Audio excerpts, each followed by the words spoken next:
Państwa bardzo serdecznie. Nazywam się Jolanta Kurska. Mam zaszczyt reprezentować Fundację imienia profesora Bronisława Geremka, która jest organizatorem dzisiejszej konferencji.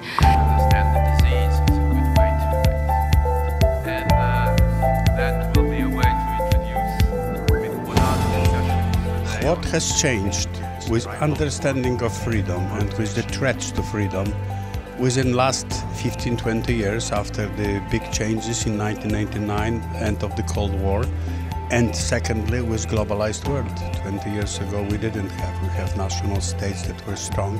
Now we have national states that are weak. We don't have international global government, and we have new threats.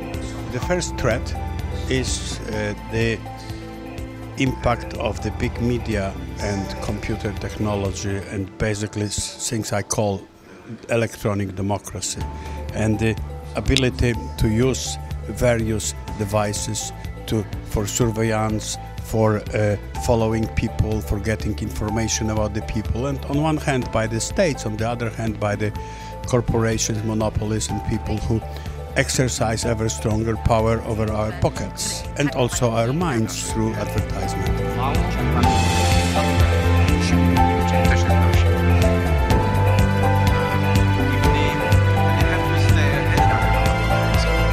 More and more we are also seeing a decline in the power of the state, as well as a decline in the will of the state to regulate other actors to ensure that they are abiding by the human rights law.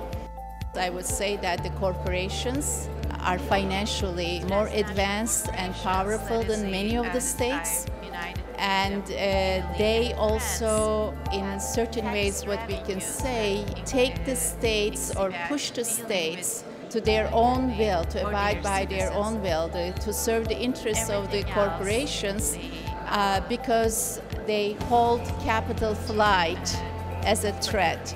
If you do not go by my will, if you do not provide the conditions to maximize the profit, I will take my business to elsewhere.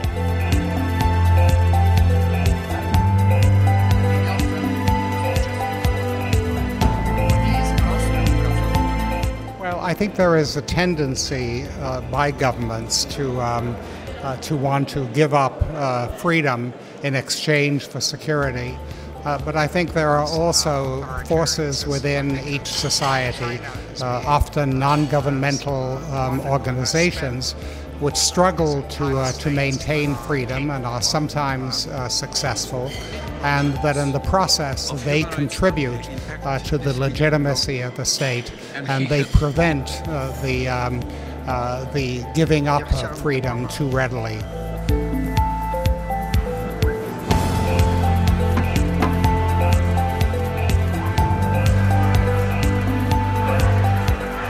Most of human rights are not absolute, meaning that they can be restricted, limited, sometimes even suspended for a certain period of time. And for many reasons, security comes as a justified reason for that. However, in too many times and in too many occasions, we allow our human rights to be restricted for the reasons of security, and we don't have enough or adequate control over how security is exercised, so we don't actually know if our human rights must be as suspended or as limited as they are because of security. If we have to have our human rights restricted, then we have also to have very strong control and oversight, assurances that it has to be done, that it is done in accordance with the law, that it is proportionate, that it lasts only as long as it is necessary, and so on.